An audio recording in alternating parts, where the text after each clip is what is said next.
दोस्तों, इस समय एक यूपी के अंदर जो अभी एक बहुत बड़ा यहाँ पर कांड हुआ है, वो इस समय बवाल मचा हुआ है। आगजनी हुई, वहाँ पर घर जलाए गए, मोटरसाइकिल जलाई गई और उसमें एक व्यक्ति की जान भी चली गई।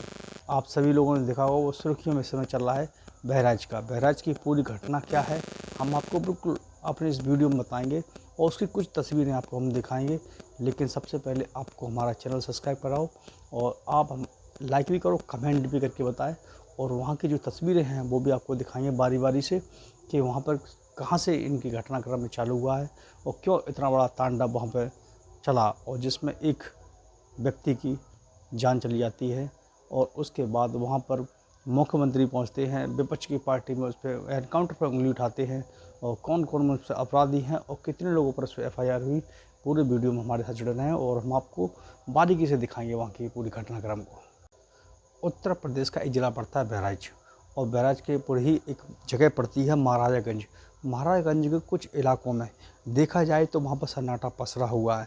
कई लोग अपने घरों को छोड़कर वहाँ से जा चुके हैं और उनकी कई वाहनों को जड़े हुए वहाँ पड़े हैं। वहाँ कूड़ा बचा हुआ है, आग जली जगह बची हुई है और काँप कर खांसी कर वहाँ पर दुकानों में आग लगाई गई है। और वहाँ लोग इतने डर चुके हैं कि वो जो कस्बों की सड़कें हैं उसमें चली हुई गाड़ियों का मलबा पड़ा हुआ है। कई घरों की दुकानों को भी आग लगा दी गई, कुछ घरों में तोड़-फोड़ भी हुई है। इसकी वजह से 13 अक्टूबर शाम को वहाँ पर जो सांप्रदायिक दंगा हुआ था, उस वजह से ये सारा वहाँ पर हुआ है। उसकी तस्वीर आप देख सकते हो, हम आपको तस्वीर दिखा रहे हैं। दुकानें जली हुई हैं और ये आप देख सकते हो, ये गाड़ियाँ जली डली हुई हैं, घरों में तोड़-फोड़ की गई, लूट-पाट की है। तो वहाँ के जो लोग हैं अपना घर छोड़ के चले गए हैं और सुरक्षित स्थानों पर, लेकिन उन लोगों को इसमें आर्थिक हानि बहुत हुई है। 13 अक्टूबर को शाम को वहाँ पर दुर्गा मूर्ति का विसर्जन करने के लिए वहाँ पर निकल रही थी। उस मार्केट से जब निकल रहे थे तो वहाँ पर सांप्रदायिक दंगा कैसे फैल जाता है, तो वहाँ राम गोपाल जो मिश्रा जी हैं वहाँ पर उनको गोली मार दी जाती है और वहीं से ये आगजनी, तोड़-फोड़, दंगा फसाद चालू हो जाता है। और इंटरनेट के माध्यम से लोगों ने काफ़ी उल्टे सीधे कमेंट करके घटनाक्रमों को वीडियो बना कर भेजा, जिससे वहाँ सांप्रदायिक सौंदर्य बिगाड़ने की पूरी कोशिश की गई। तो वहाँ पर पुलिस को इसको सँभालने में और वहाँ का पूरे सरकार को सँभालने में काफ़ी मशक्क़त करनी पड़ी। तो वहाँ का इंटरनेट वगैरह सारी चीज़ें बंद कर दी गई और इस दंगे की वजह से वहाँ का जो मुसलमान एरिया था वो वहाँ से पलायन कर गए, भागना पड़ा उन लोगों को अपने घर दुकानें छोड़ कर। तो वहाँ मामला पूरा क्या था, विसर्जन होने के बाद वहाँ सांप्रदायिक चालू हुआ कि वहाँ पर जो मूर्ति विसर्जन करने के लिए जो उनकी डीजे बजाते हुए वहाँ पर निकल रहे थे, तो उसमें कोई डीजे में सॉन्ग बज रहा था, जिसमें वो लोग भड़क जाते हैं। वो कहते हैं कि इस तरीके सॉन्ग को ना चलाया जाए, क्योंकि उसमें पाकिस्तानी सॉन्ग चल रहे थे। जैसे कि वहाँ पर रिपोर्टर पहुँचते हैं, वो जांच पड़ताल वहाँ के लोगों से करते हैं, तो बता रहे थे इस तरीके से वहाँ पर ये सूचना उनको मिली है, वो बताया जा रहा है। लेकिन उसके बाद राम गोपाल जो मिश्रा जी होते हैं, वो वहीं इस समय जब उनको देखा, उसका वीडियो वायरल हो रहा है कि वो एक छत पर चढ़ जाते हैं और वो घर वहाँ किसी हामिद का होता है। बहराइच की तहसील पड़ती है महसी, जो कि बहराइच से करीब 30 किलोमीटर दूरी पर है।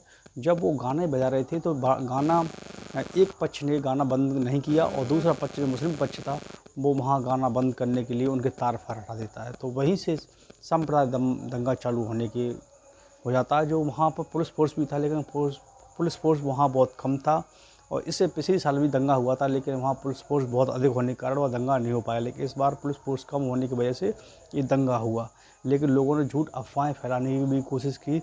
तो यहाँ पुलिस ने वहाँ के जो प्रशासन है उन्होंने साफ तौर पर अपने ट्विटर पुलिस हैंडल पर वहाँ सावधानी कर दी, अगर कोई भी वहाँ सांप्रदायिक दंगा फैलाने की भड़काने की कोशिश करता है तो उनकी आड़ियाँ निकाल कर बाकायदा उन पर FIR दर्ज की जाएगी, उनको अरेस्ट किया जाएगा, जेल में डाला जाएगा। ये उन्होंने पहले ही सतर्क कर दिया था। जब दूसरे पक्ष मुस्लिम पक्ष ने उनके डीजे के तार निकाल दिए थे तो वो लोग भड़क गए और उनमें पत्थरबाजी चालू हो गई थी। उसी में से राम गोपाल मिश्रा हैं, वो उनकी छत पर चढ़ जाते हैं और वहाँ पर एक हरा झंडा लगा हुआ था, उनके धर्म का होता है, किसी का धर्म हो सकता है।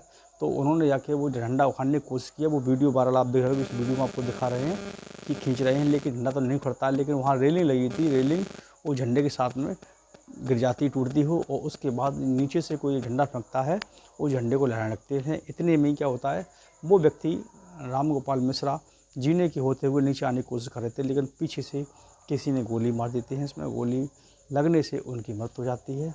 और जब उनको पुलिस दंगा फसाद वहाँ पर हो जाता है तो उनकी डेड बॉडी को पोस्टमार्टम नहीं पहुँचा जाता, तो वहाँ पुष्टि हो जाती है कि गोली लगने से ही इनकी मृत्यु हुई। लेकिन लोगों ने झूठा अफवाह फैला कर वहाँ पर सौंदर्य बिगाड़ने की, पूरे माहौल बिगाड़ने की पूरी कोशिश की थी, लेकिन फिर भी पुलिस ने काफ़ी काबू किया। इसमें काफ़ी वहाँ पर एफआईआर दर्ज वगैरह हुई हैं। और फिर दंगा जब पोस्टमार्टम होने के बाद उनकी दाह संस्कार के लिए वहाँ पर ले जाते हैं। दाह संस्कार कैसे, पुलिस की मौजूदगी में उनका दाह संस्कार करा दिया जाता है, लेकिन दंगा उसके बाद ही वहाँ पर चालू होता है। जो वहाँ के विधायक थे वो भी मौजूद पहुँच जाते हैं, वो भी वहाँ पर जो दंगा होने के चांस था उसको उन्होंने काबू किया, शांत किया लोगों को कैसे भी करके वहाँ से। लेकिन दंगा फिर कैसे मार्केट में पहुँचता है और वहाँ के थाने के बाहर जाके वो जाकर धरना प्रदर्शन करना चालू कर देते हैं। उन्हीं में से कुछ लोग हैं जो उनको घर पर पहुँच जाते हैं, जहाँ उनके घरों में आग लगा दी जाती है और वहाँ पर बोतलें, पत्थर फेंकाई वगैरह चालू हो जाती हैं। लोग वहाँ से अपनी जान बचा कर वहाँ से निकलते हैं। जैसा कि वहाँ के जो मीडिया कर्मी पहुँचते हैं, उन्होंने वहाँ के इंटरव्यू लोगों के ज़मीनी जाकर उनसे पूछा, तो ऐसा वहाँ बताया जा रहा है, वही मैंने आपको बताया है। तो वहाँ के जो हरदी थाना के जो थाना अध्यक्ष हैं कमल किशोर चतुर्वेदी, जो वहाँ पहुँचते हैं और उन जो अपराधी थे वहाँ पर अब्दुल हमीद और उनके बेटे अफराज और उनके साथ में करीब 2 से 3 लोग और थे। करीब 5 लोगों के नाम एफआईआर दर्ज होती है। 151 और 151, 2, 193, 103 के तहत मरगन निवासी अब्दुल हदीम और सरफराज हकीम, साहिल खान और नकू वर्मा अली के खिलाफ मुकदमा दर्ज किया जाता है। पुलिस अभियुक्तों की तलाश कर रही है, लेकिन तलाश करने के बाद आज उनको करीब 17 तारीख को उनको अरेस्ट कर लिया गया। उनके साथ एनकाउंटर किया गया और अभी उसमें से कुछ लोग पकड़े नहीं गए हैं। 2 का एनकाउंटर करके उनको अभी पुलिस ने अरेस्ट कर लिया है और उनको हॉस्पिटल में भर्ती कराया है। ये आज की रिपोर्ट है। लेकिन वहाँ जो 85 लोग थे वो बताते हैं, जब उनका अंतिम संस्कार होने के बाद जब वहाँ के जो लोग थे धीमे धीमे वहाँ मैसी तहसील के पास इकट्ठा होने लगे, अपना धरना प्रदर्शन करने लगे और वहीं से वो भीड़ बेकाबू हो गई। लेकिन वहाँ के जो विधायक जी हैं, विधायक सुरेंद्र सिंह, बीजेपी के विधायक हैं, उन्होंने वहाँ जो लोग भड़का रहे थे उनको शांत किया, समझाया बुझाया। लेकिन वो थोड़ी देर बाद वहाँ पर संडे और सोमवार को दोबारा से वहाँ लोग सुबह 3 बजे से इकट्ठे होना चालू हो गए और भीड़ उग्र होने के बाद वहाँ पर जो मुसलमानों के घर थे उनको टारगेट करने लगे, उनके घरों में, गाड़ियों में, दुकानों में आग लगाने लगे और वहाँ अफरा तफरी मच गई। लोग अपनी जान बचाकर वहाँ से भागने लगे। लेकिन कुछ जगह से बताया जा रहा है वहाँ पत्थर, बोतलें फेंकी गई और वहाँ पर आगजनी हुई काफ़ी और वहाँ का इतना डरा हुआ माहौल हो गया। लेकिन अब वहाँ पर पीएससी वगैरह तैनात कर दी गई तो काफ़ी हद तक वहाँ पर कंट्रोल किया गया 17 तारीख तक और 2 अपराधी उसमें से पकड़े गए और उन एनकाउंटर करके आज लेके आए।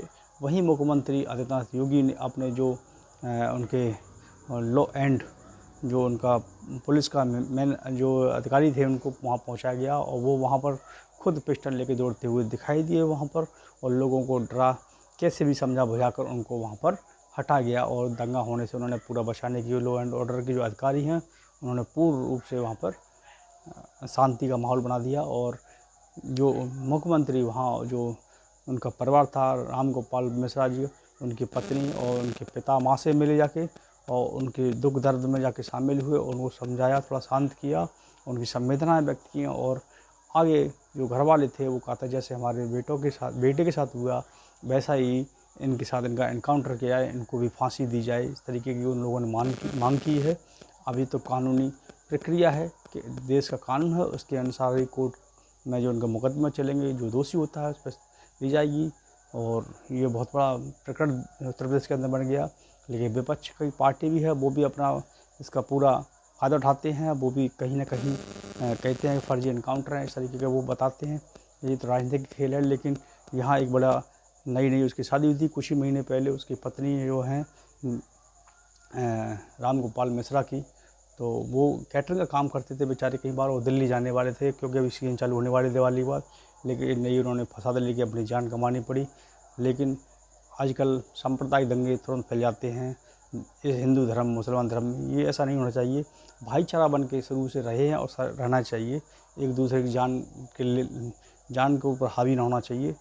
तो जो समाज है गलत दिशा में जा रहा है उसको नहीं आना चाहिए। एक दूसरे के अंदर प्रेम भाव होना चाहिए। भगवान सबके होते हैं, सबका मालिक एक है। ऐसा नहीं करना चाहिए कि दूसरी जान ले लो फिर दंगा फसाद हो, बोदड़ा हो जाता है।